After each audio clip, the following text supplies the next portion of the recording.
스토리텔링 성경 열왕기하 16장 아하스의 우상 숭배. 첫 번째 챕터입니다. 남왕국 유다의 제12대 왕 아하스 16장 1절에서 20절까지입니다. 북왕국 이스라엘의 제18대 왕 베가가 나라를 다스린 지 17년째 되던 해입니다. 그때 남왕국 유다에서는 요담의 아들 아하스가 제12대 왕위에 오르게 되죠. 아하스는 20세 왕위에 올라서 수도 예루살렘에서 16년 동안 나라를 다스리게 됩니다. 그의 전체 재위 기간은 20년이지만 섭정 기간을 빼고 단독으로 통치한 기간이 16년이죠. 그는 여호와 보시기에 정말 악한 왕이었습니다. 조상 다윗은 물론이거니와 부친 요담이나 조부였던 아사랴가 그렸던 최소한의 길조차도 걷지 않죠. 도리어 아하스는 북왕국 이스라엘의 역대 왕들이 걸어간 죄의 길, 곧 우상 숭배의 길을 그냥 그대로 따라 행합니다. 심지어 자기 아들이 불살라가지고 이방 우상인 몰렉에게 희생 제물로 이렇게 바치는 정말 극악한 폐륜까지 저지르게 되죠. 몰렉은 사람의 몸에 황소 머리를 가지고 있는 암몬 족속의 우상이었죠.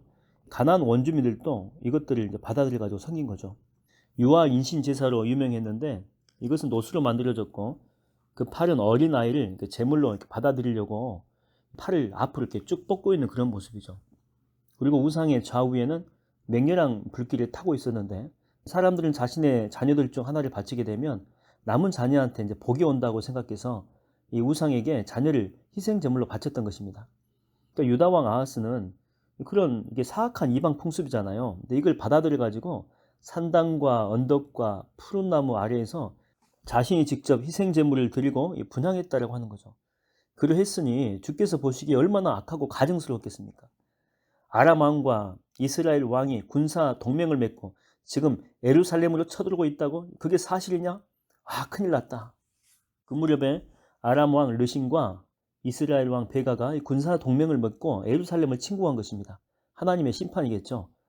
두 왕은 예루살렘은 공격은 했지만 그러나 정복하지는 못했습니다.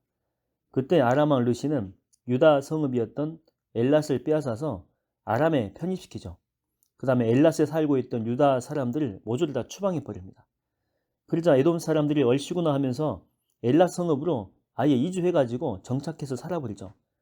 아람 왕과 이스라엘 왕의 공격을 받았을 때 유다 왕 아하스는 아수르 왕이었던 이 디글랏 빌레셀에게 다급하게 전령을 보냅니다. 오, 디글랏 빌레셀 대왕이시여, 이 몸은 대왕의 신하이며 종입니다. 지금 아람 왕과 이스라엘 왕이 군사 동맹을 맺고 예루살렘을 공격하고 있습니다. 대왕께서는 속히 예루살렘으로 올라오셔서 이 몸을 그들의 손에서 구해 주십시오.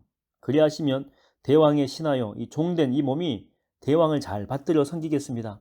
속히 구해 주시기를 엎드려 간청드리는 바입니다. 이렇게 나라가 공경에 처했을 때에 유다 왕 아하스는 하나님을 의지하지 않고 이방 왕에게 매달리고 엎드려 빕니다. 이런 비굴한 처세를 두고 이사야 선지자는 크게 잘못된 태도라고 왕을 책망하죠. 결국 이때부터 유다는 자주성 및 독립성을 상실하게 됩니다. 그리고 정치적으로 또 군사적으로 사실상 아수르에게 예속되기 시작하게 됩니다. 아하스는 아시리아 왕에게 또 아수르 왕에게 도움을 요청하는 사신을 보내면서 성전 곡간과 왕궁 창고에 보관되어 있던 금, 은, 보물들을 모조리 꺼내가지고 그 편에 예물로 보낸 것입니다. 아수르 왕 디글랏 빌레셀은 많은 예물에 마음이 움직인 거죠.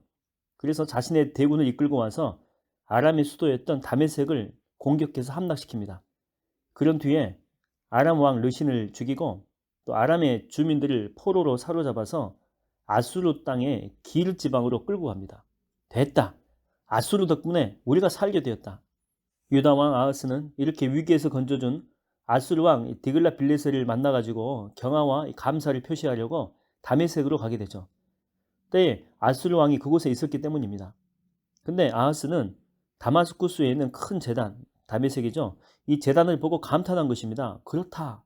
그렇다. 바로 저거다.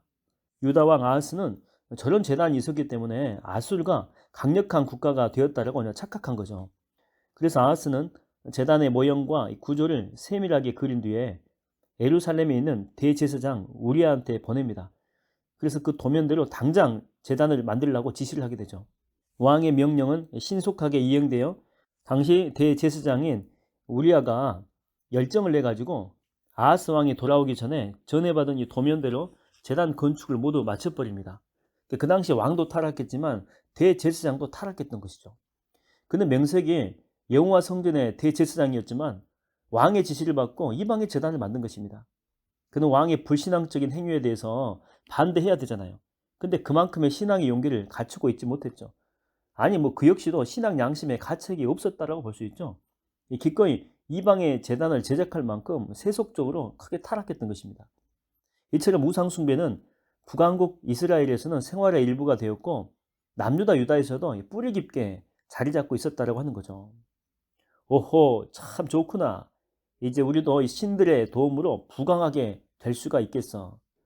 다메섹에서 돌아왔는데 아하스 왕이 보니까 이미 제단이 완성이 되어 있거든요. 그래서 매우 흡족해했죠.